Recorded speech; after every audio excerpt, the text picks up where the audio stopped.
Jack, je bent weer druk bezig. Je hebt een nieuwe single, Sri Lanka. Daar komt voor mij een clip bij. Vertel er eens wat over. Nou, ik ben eigenlijk weer een klein beetje terug. Ik ben heel even weg geweest. Onder de slogan Jack is back ben ik weer een beetje terug. Ik heb een oud nummer opgenomen van mijn oude collega Jack Jersey.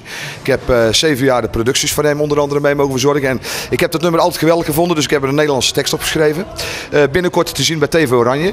En buiten de single komt er ook een album aan, wat binnen een week of 5 uit zal komen. En een nieuwe DVD, zonder titels in beeld.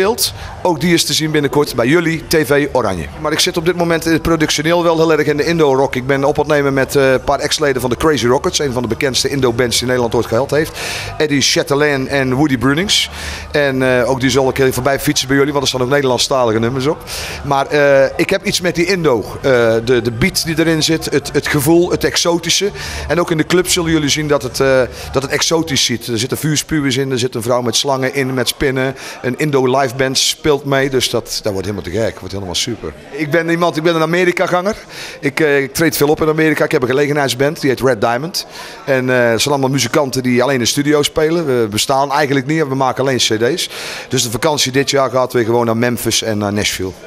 Muzikale roots, Graceland, de country muziek natuurlijk, er zit van alles in Amerika.